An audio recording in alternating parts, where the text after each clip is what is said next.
June 25, 1950. The United Nations Allied forces crossed the 155-mile demarcation line on the 38th parallel, dividing north from south, sacrificing their lives in unrelenting battle in a bid to bring Korea the gift of freedom. After the adoption of the United Nations Security Council resolution, the brave men of the Allied forces under the command of General Douglas MacArthur threw themselves unreservedly into the rain of fire that fell upon them.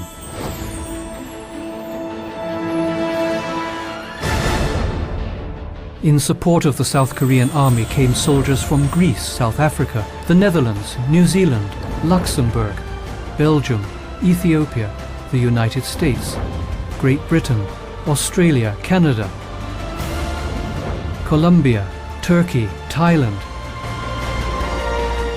the Philippines and France under the United Nations command, Denmark, Germany, Norway, Italy, India and Sweden provided medical support to heal the war wounded. And 41 other countries around the world sent needed supplies to South Korea, which had been stripped bare by war. Once war broke out, it seemed that no one would escape the carnage. The long days of war saw 600,000 Korean military casualties, with more than 500,000 from the UN forces killed or wounded. The blood of 2 million Korean citizens stained the valleys and mountains. The bodies of some 150,000 soldiers killed in action that could not be repatriated are remembered with the blossoming of the flowers each spring. Thanks to every mother's son who fought for each and every one, showing that, despite the pain, their valiant efforts were not in vain.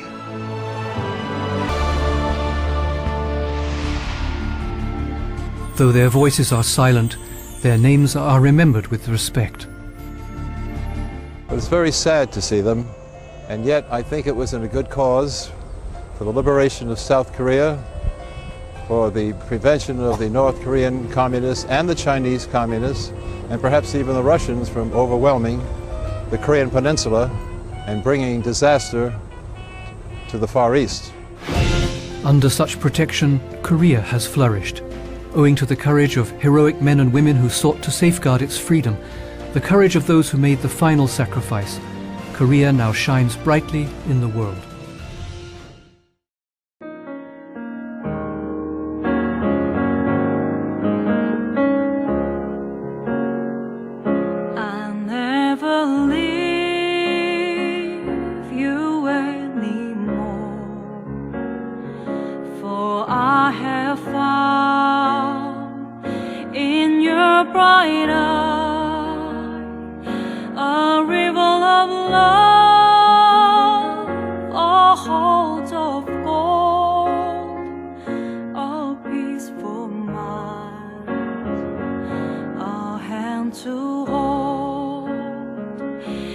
Together we'll build a world that's new, that's fit for kings and fit for queens. I greet all men with a loving heart. I'll speak the truth with a clear voice.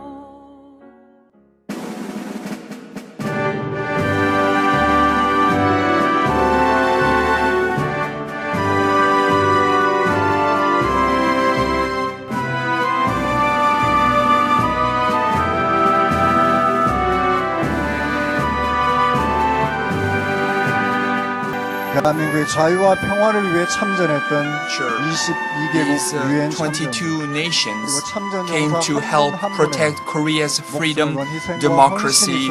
Their sacrifices and gallantry in the face of war made today's Korea possible. As we commemorate the 70th anniversary of the outbreak of the Korean War. We cannot forget the history of the sacrifices, the dedication, but especially the importance of the gallant efforts played by the veterans.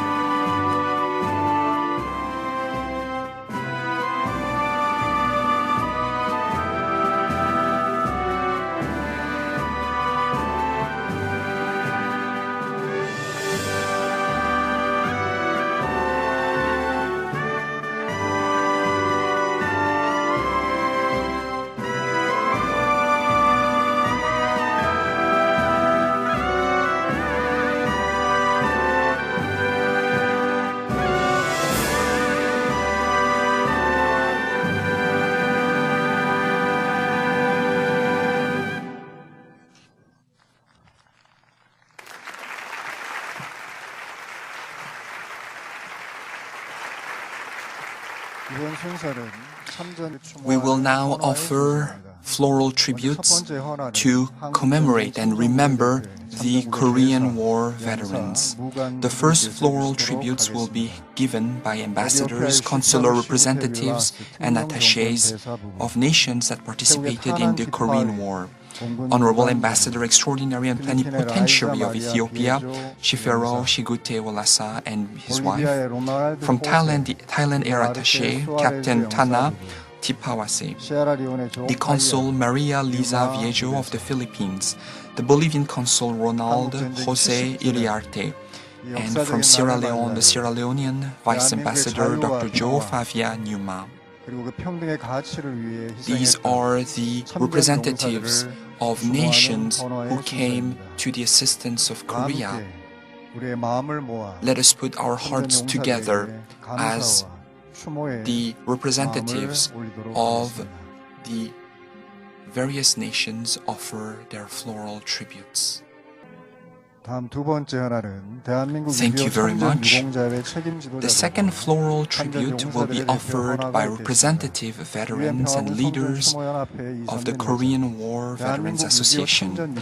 Lee Sun-min, Chair of the UN Peace Corps, Reverend Yoo Jae-shik, President of the Korean War Veterans Association, and Reverend Kang Gu-gon, Mr. Kim Soo-won-woo, Mr. Lee Young-hee, Mr. Lee Jae-yoon, Mr. Park Hyung-jun, and Mr. Lee Chun-se.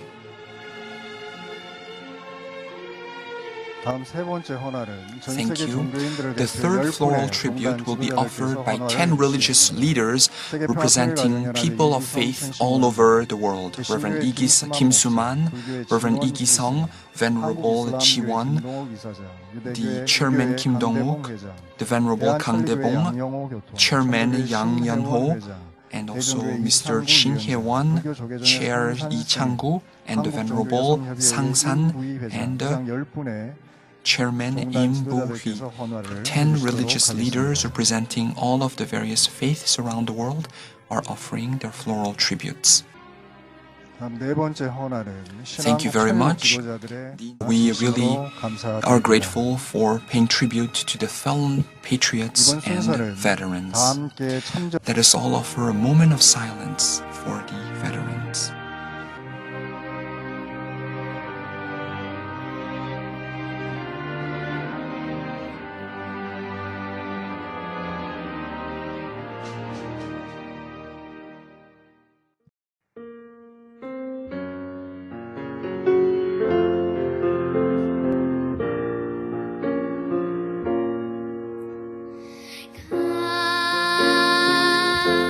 사랑잎이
Next, the welcoming address will be offered by Dr. Thomas Walsh, Chair of the Universal Peace Federation.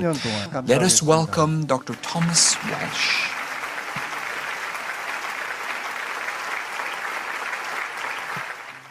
It is my high honor and privilege to share a few words with you at the outset of this third Rally of Hope. Today's rally, being viewed by millions, commemorates the 70th anniversary of the Korean War and honors those veterans who served during that conflict, which is sometimes known as the Forgotten War. It is estimated that the war caused 3 million fatalities and brought about the complete devastation of the infrastructure of the peninsula. Indeed, without the intervention of the United Nations Security Council that set up a security command consisting of a 16-nation peace force, the Republic of Korea would no doubt have fallen permanently. Please understand, however, this Rally of Hope series is not merely reflecting on the suffering of the past. On the contrary, this Rally of Hope is part of UPF's global effort to establish peace on the Korean Peninsula, guided by the principles of interdependence, mutual prosperity, and universal values. This Rally of Hope works to inspire and build a global alliance across all continents dedicated to the peaceful reunification of the Korean Peninsula and the creation of a peaceful, unified world. Toward this end, we are building a global coalition of stakeholders and peace builders representing governments, religions, civil society, business, the media, and academia, working together hand in hand with one heart and one goal, to overcome the barriers that divide us in order to create one universal family under God. Indeed, let us work to fulfill the very hope of God, our Heavenly Parent. Please join us. Thank you very much.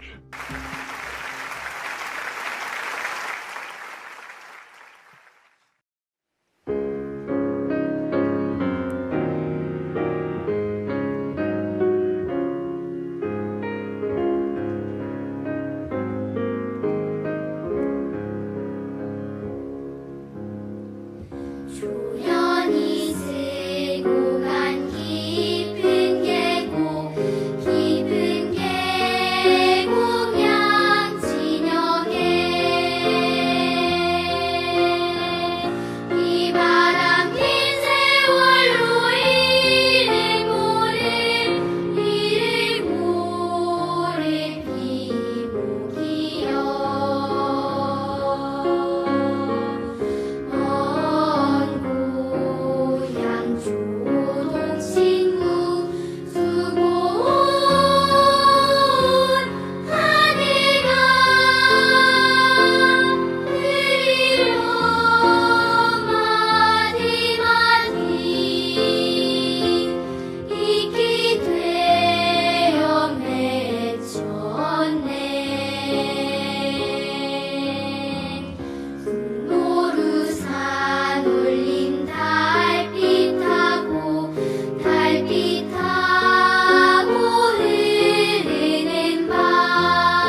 eminent leaders will offer congratulatory addresses. The first is the former U.S. Representative Charles Rangel, who is a veteran of the Korean War and a prominent U.S. statesman.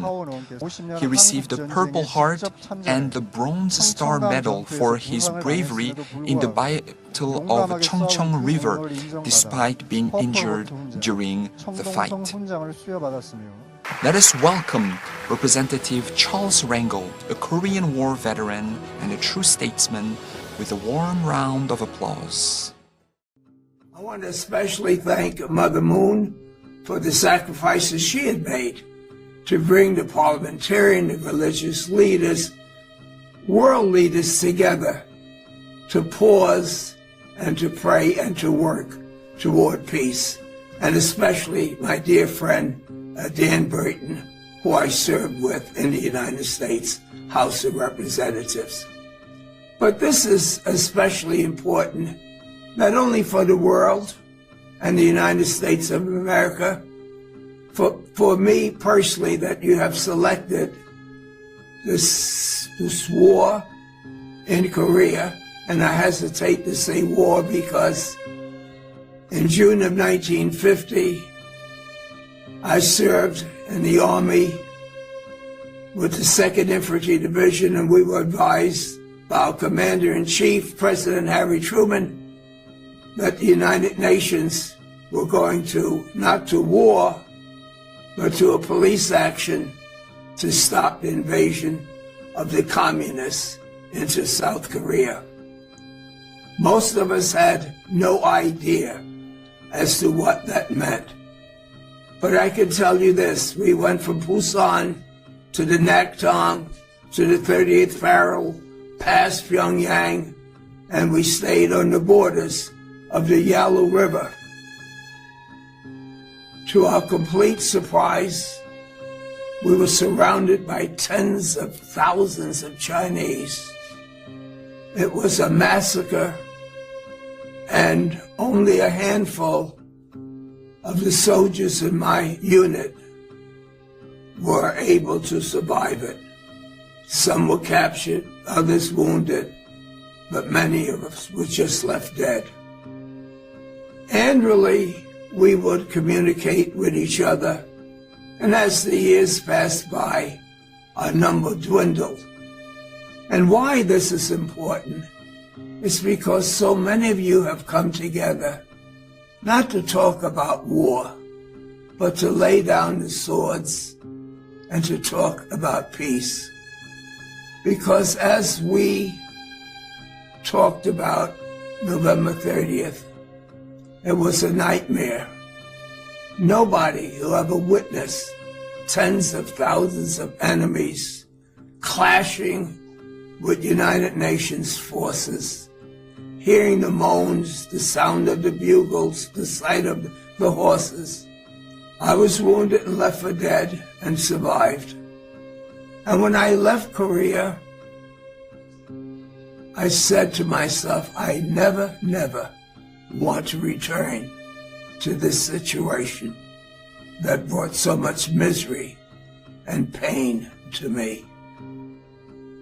But over the years, as I served in the Congress and visited the great leaders in South Korea, was able to see that the country that I left, that was reduced to ashes and hopelessness and pain, how it grew out of these ashes to become a symbol of democracy, freedom, economic expansion, an ally to the great United States of America. And so being able not to talk about war today, but 70 years later to talk about peace is so important. Congratulations for your great work. God bless all of you, and thank you so much for this humbling opportunity.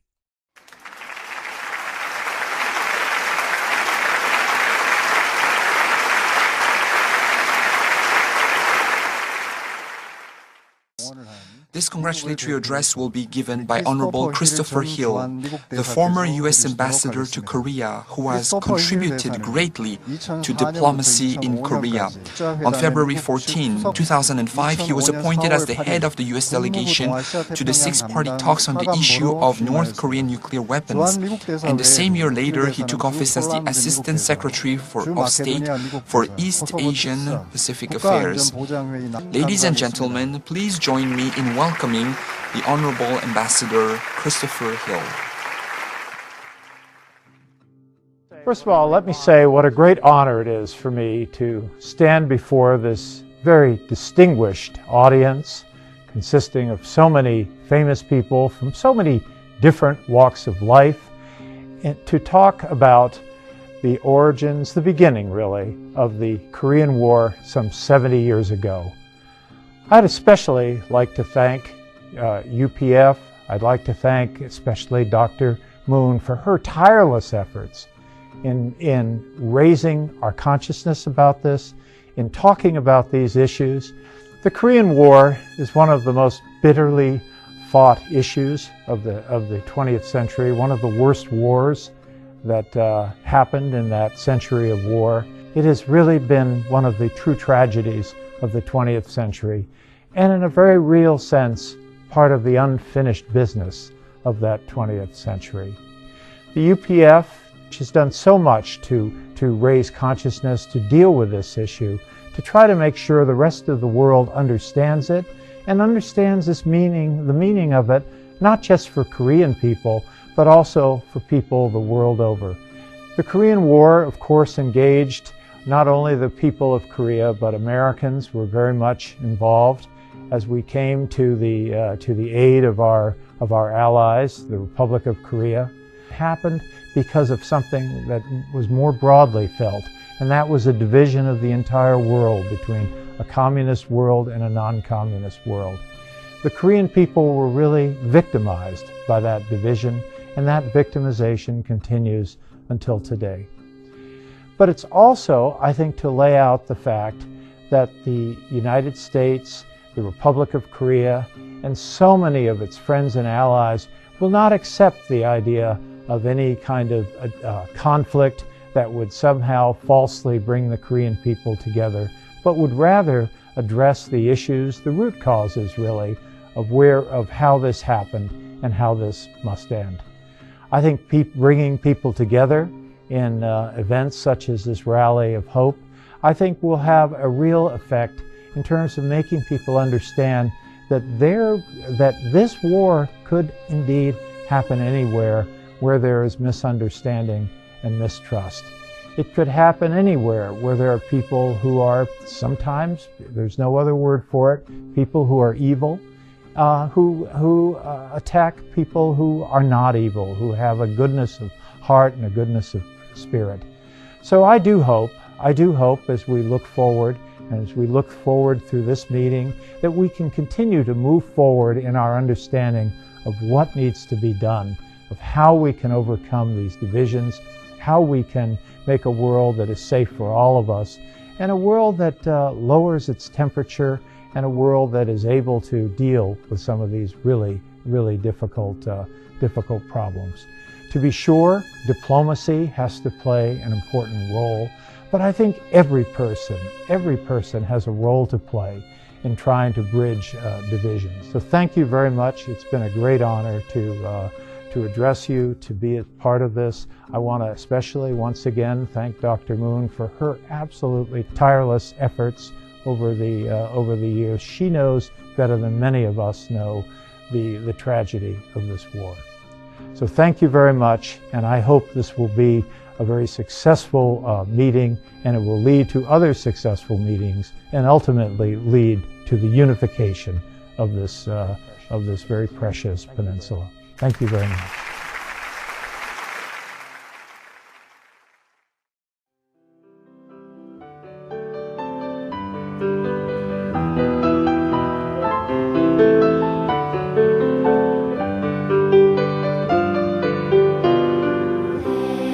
Let there be peace on earth, and let it begin with me.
It is now time for the keynote addresses.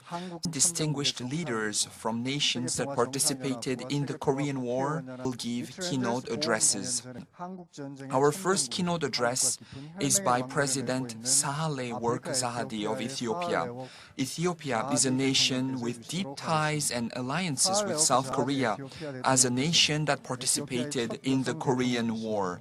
Her Excellency Zahadi is the first ever female president of Ethiopia as well as the only female president in Africa.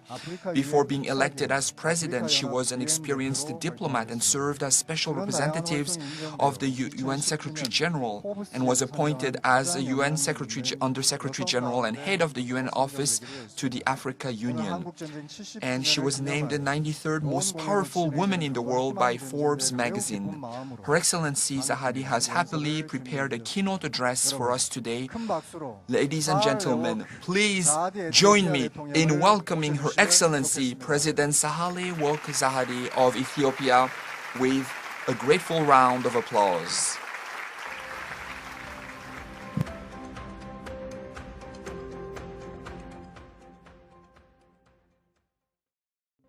It gives me great pleasure to take part in this rally of hope. This event cannot be more timely and appropriate in this unprecedented time of numerous complex challenges all around the world. Ethiopia is not only a founding member of the United Nations, but an ardent supporter of multilateralism and the principle of collective security enshrined in the United Nations Charter. It is because of this conviction that Ethiopia, together with 22 additional countries, responded to the call by the United Nations Security Council and deployed its forces under the Blue Helmets to restore peace and security when war broke at the Korean Peninsula 70 years ago. As we mark the 70th anniversary of the Korean War, we remember the brave men and women who fought and died during that conflict. We also pay tribute to their bravery and sacrifice in the furtherance of world peace. The historic contribution of the Ethiopian soldiers who participated in the Korean War certainly left an indelible mark in the relations between Ethiopia and the Republic of Korea. Their story will forever be remembered, and we need to keep the memory of their sacrifices alive for generations to come. The role of the brave Ethiopian soldiers played during the early days of the United Nations is testament to Ethiopia's unwavering commitment to the principle of collective security enshrined in the United Nations Charter. It is this commitment that Ethiopia continues to uphold to this day, and it is also this commitment that has made her the leading troop contributing country to the United Nations peacekeeping. Finally, in this rally of hope, let us promote a culture of peace and harmony around the world. Let us work to heal the broken trust that has fractured societies. Let us encourage facts and truth instead of hatred and bigotry. Let's also instill a sense of hope and future in our youth. Let us protect marginalized and vulnerable populations. And let us all strive to create fair, equitable, inclusive, sustainable and resilient societies. I can only hope that these lofty objectives will inspire us to do more in order to overcome our current challenges and build a better future for our peoples. I thank you. Your Excellencies. 감사합니다, 대통령님. Thank you, Madam President.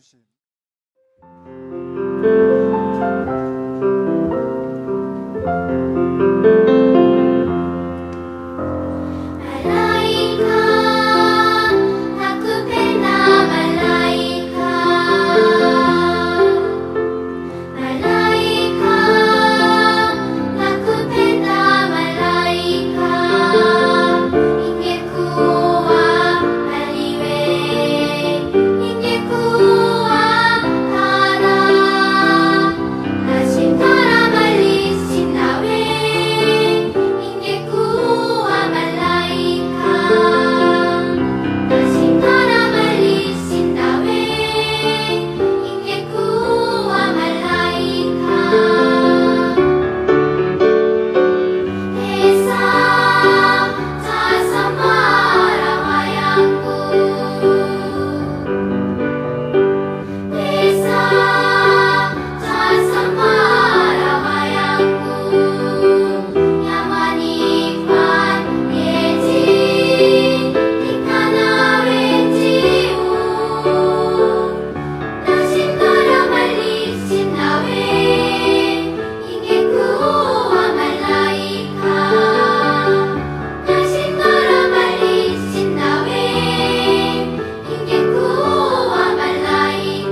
now time for our second keynote address. Our second keynote address is former Prime Minister of Canada, Stephen Harper. The Right Honourable Stephen Harper served from 2006 to 2016 as the 22nd Prime Minister of Canada, a nation that participated in the Korean War.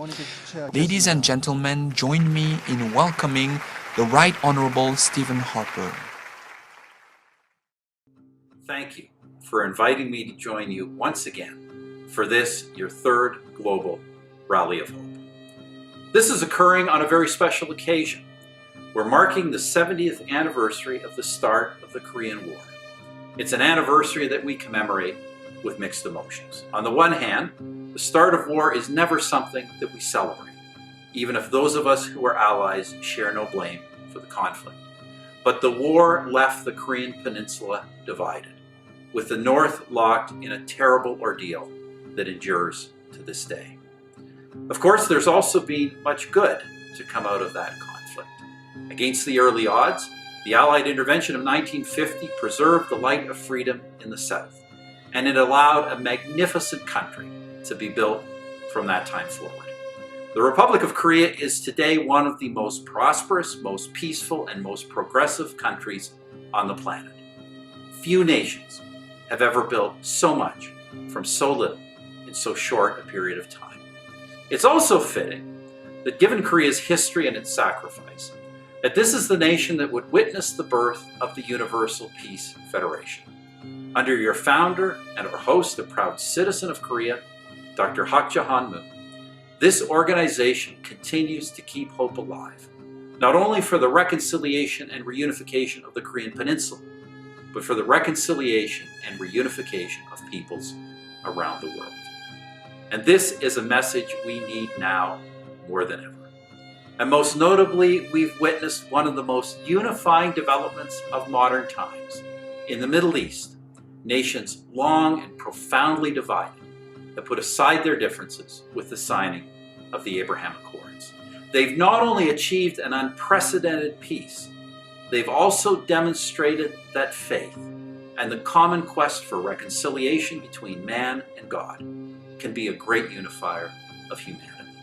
What a tremendous development, and what an extraordinary message. But it's one that I don't have to explain to you. For this is the message and the mission of the Universal Peace Federation, of your founder and of your followers the world over. And it's one that I'm so pleased to be sharing with you today. Continue to do what you do. Look to turn this crisis into opportunity. Work at all levels in all nations, with governments, with civil society, with business, academia, and faith organizations, for peace, justice, harmony, sustainability, and prosperity, for one family blessed by and under God. Thank you once again for inviting me. Take reasonable precautions, everyone, and be well. And God bless all of you in your important work.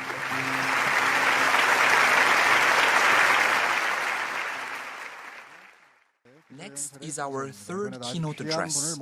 We have welcomed another special guest for our third keynote address. Our third speaker today is former Prime Minister Yves Leterme of Belgium, a nation that participated in the Korean War.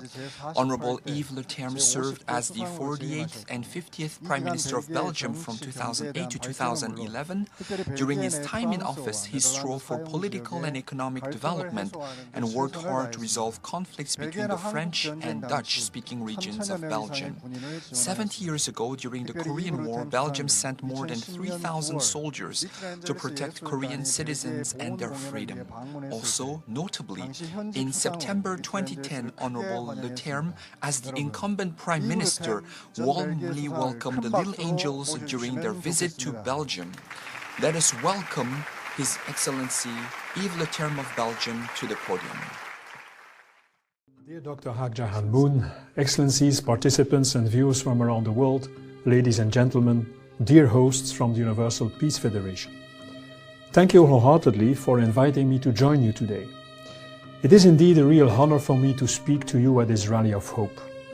Madam Dr. Moon, ladies and gentlemen, 70 years ago, my country, the Kingdom of Belgium, was one of those nations that engaged in the UN-led effort to defend freedom and to protect Korean citizens from the communist invasion.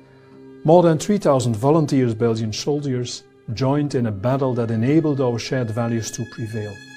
In Belgium since then, it has been a matter of collective pride to witness the tremendous development Korea has achieved to become not only a wealthy and prosperous nation, but also a leading advocate for freedom, for peace, for democracy and human dignity.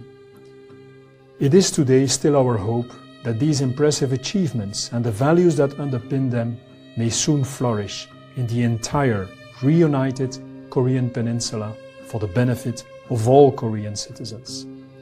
And for that reason, back in September 2010, it was, for me as the then Prime Minister, and for my compatriots, such an unforgettable experience to host a delegation of the Universal Peace Federation and of the world-class Little Angel Children's Dance Troupe and Choir in Brussels. Ladies and gentlemen, our admiration and gratitude also goes to you, Dr. Moon, and to the so important work that the Universal Peace Federation is doing. So all the efforts that you, Madam Moon, and your late husband have made and are achieving results through, all the good and crucial work that the Universal Peace Federation is carrying out day after day is what makes the real difference, what brings lasting progress and which today can bring back the hope we so much need in these dark and difficult times. The hope for citizens and societies, the hope for the values of peaceful coexistence, for international understanding, and for inclusive progress, respect, and human rights.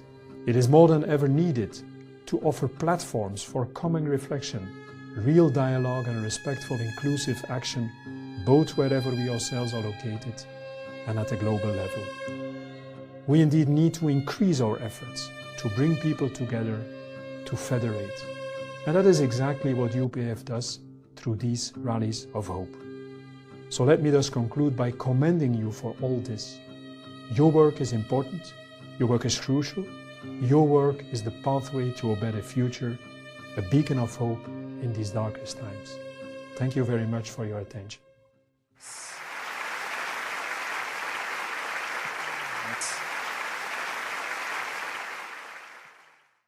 Marking the 60th anniversary of the start of the war, in 2010, Dr. and Mrs. Sun Myung Moon donated $10 million to the veterans of the UN forces that had protected this land, symbolically repaying the love these veterans had for Korea.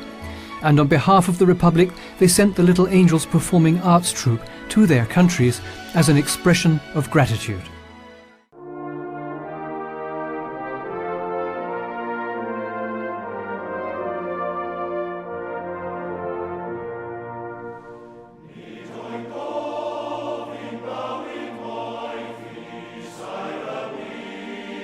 Their very first stop was the graves of all those who had given their lives protecting Korea.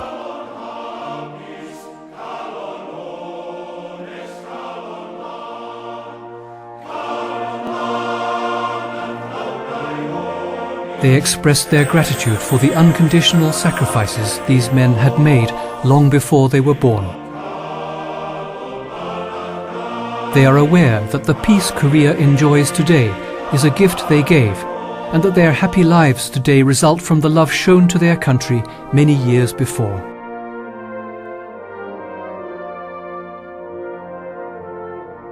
Many veterans lost their close friends and comrades in arms, and some have had to spend their lives in wheelchairs, yet they expressed their warm affection and encouragement to these little angels who came from the land where they had given their blood and sweat decades before.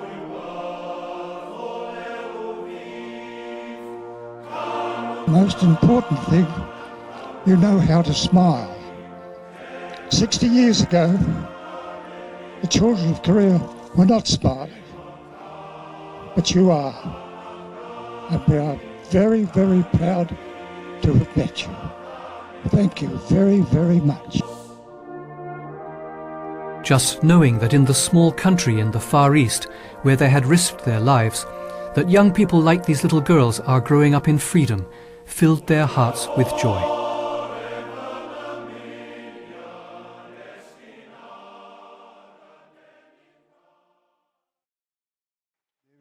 Respected Excellencies, Ambassadors for Peace, ladies and gentlemen, now is the time to welcome the host of this third Rally of Hope for the realization of a heavenly unified world, Dr. Hak-Ja Moon, to deliver her special address.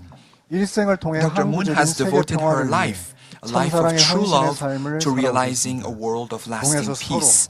Dr. Hak-Ja Moon's will to realize a world of lasting peace and to overcome the barriers of national borders, race and religion has led her to be recognized as Mother of Peace by numerous politicians, religious leaders, and civil society leaders.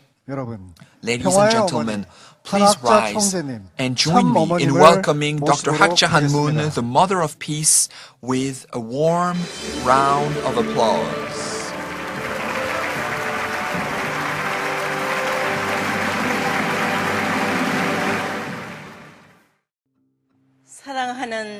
Beloved 전 세계 각계 지도자 여러분, leaders from around the world, 반갑습니다. I'm very pleased to meet you.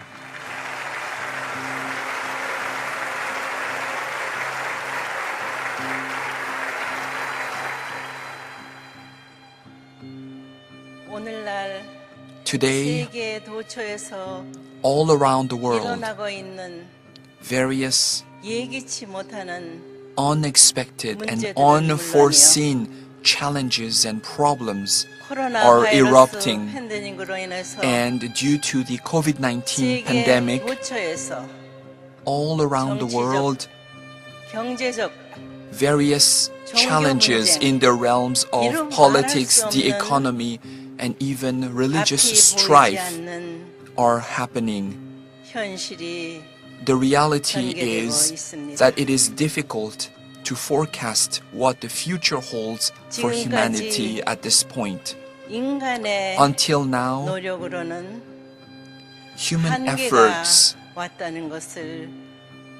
been made to solve these problems, but we can see the limitations of human efforts alone. 지금 이 시점에서 At this point, 이 all 모든 of us 문제들을 해결하고 know that it is possible to solve these problems and look to a bright future. 그 중심에 And the key to achieving 창조주 this 하나님을 beautiful future 모시는 운동이 일어나야 할 is to 것입니다. recognize and to welcome our Creator, God, the Heavenly Parent, into our lives.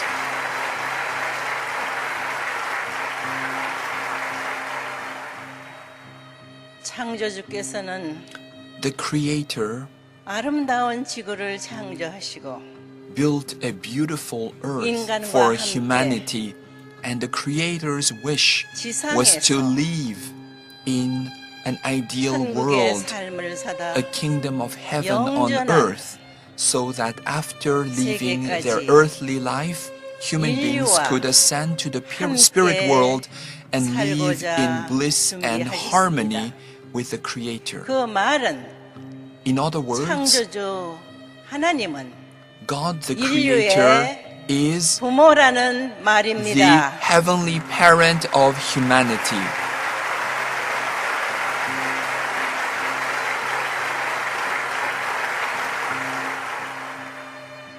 인간의 타락은 The fall 부모와 of the human 관계없는 ancestors 자리에 severed the relationship of parent and child between God and human beings, and human beings stand as 지금까지 orphans.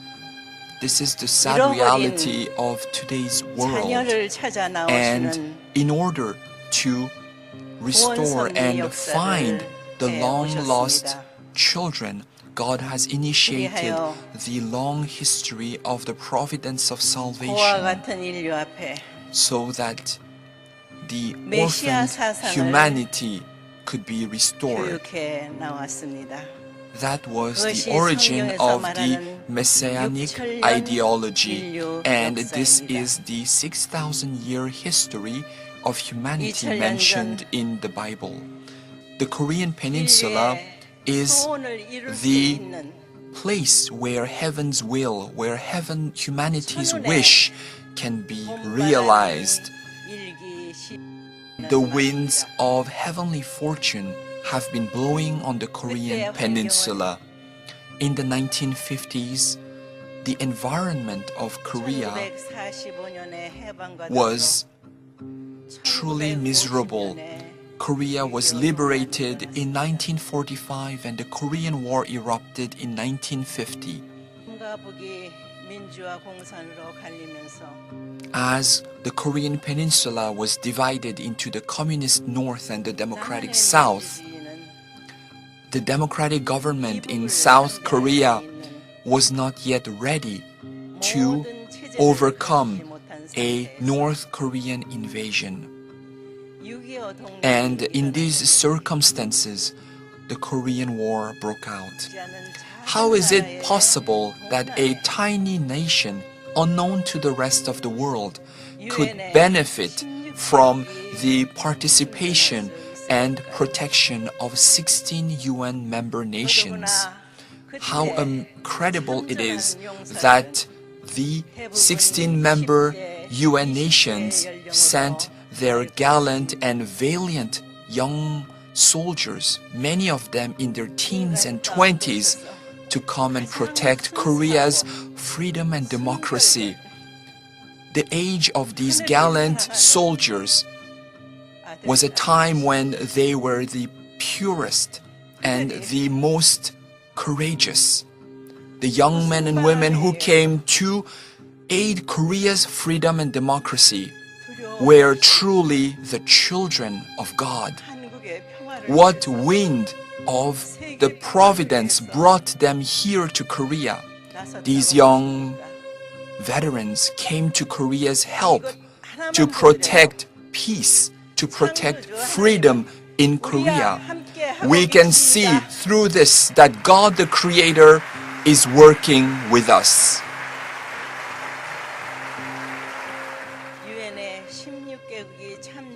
I would like to thank the 16 UN member nations who sent troops to Korea, but I also wish to thank all of the nations that provided medical aid, material support to all of these 63 nations.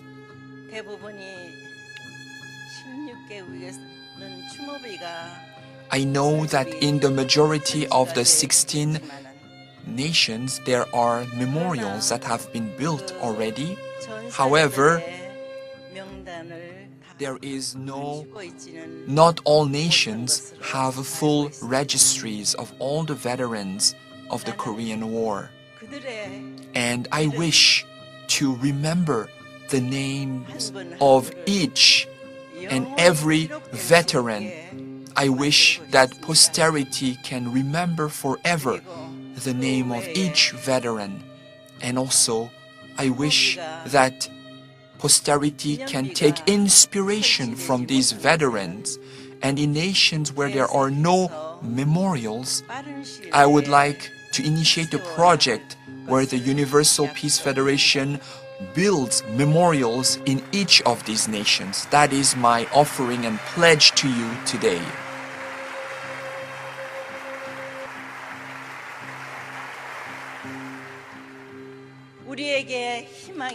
We are filled with hope because heaven is working with us. We are called to really thank heaven for the many depths of gratitude we owe heaven, and we cannot pass on what we can accomplish in our generation to future generations. That is why today, this rally of hope